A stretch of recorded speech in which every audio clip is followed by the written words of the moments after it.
ఇంటి నుంచి అమ్మ వాళ్ళ ఇంటికి వెళ్ళేటప్పుడు ఒకే బ్యాగ్తో వెళ్ళి వచ్చేటప్పుడు 3 బ్యాగులతో వచ్చేవాళ్ళు ఎవరైనా ఉన్నారా? నేనైతే పక్కా ఎప్పుడు వచ్చినా ఒక బ్యాగ్తో వెళ్తే 3 బ్యాగులతో ఖచ్చితంగా వస్తాను. ఎందుకంటే మా అమ్మ వాళ్ళకు తోట ఉంటుంది కాబట్టి వచ్చేటప్పుడు కూరగాయలు అన్నీ ఖచ్చితంగా పంపిస్తుందనమాట. మేము ఉండేది హైదరాబాద్లో అనమాట. మాకు పెళ్ళై 5 ఇయర్స్ కంప్లీట్ అయిపోతుందని చెప్పేసి మా అమ్మ వాళ్ళు బియ్యం పోస్తామంటే ఊరు వెళ్ళాము. బియ్యం పోసుకొని తర్వాత ఉడకబెట్టి అంతా ప్రాసెస్ అయిపోయిన తర్వాత మళ్ళీ రిటర్న్ వస్తున్నప్పుడు మా అమ్మ వాళ్ళ ఇంటికి వెళ్ళాము. ఒక 2 డేస్ ఉండి మళ్ళీ రిటర్న్ వచ్చేస్తుంటే మా అమ్మ వాళ్ళు కొన్ని కూరగాయలు, ఆకుకూరలు అండ్ పిల్లలు తినడానికి కొన్ని స్నాక్స్ చేసి పంపించిందనమాట. అమ్మ వాళ్ళకు తోట ఉంటుంది కాబట్టి అక్కడ పండిన కొన్ని కూరగాయలు, ఆకుకూరలు మాకు పంపిస్తుంది. ఎప్పుడు వచ్చినా సరే ఖచ్చితంగా తీసుకొని వస్తాము. మెయిన్ గా సీతాఫలాలు అనమాట. ఇవి సీజన్ తో సంబంధం లేకుండా ఎప్పుడు పండుతూనే ఉంటాయి మా సైడు.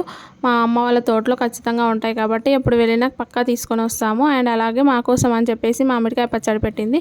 అది కొద్దిగా తీసుకొని వచ్చాను. మళ్ళీ వచ్చినప్పుడు తీసుకొని వెళ్దామని. అండ్ అలాగే నిన్న చేసిన కొద్దిగా చికెన్ పకోడీ ఉంటే అది కూడా బాక్స్ లో పెట్టించింది అనమాట. ఇవి అనమాట కూరగాయలు మా అమ్మ పంపించినాయి. అంతే ఈ వీడియో. Bye bye.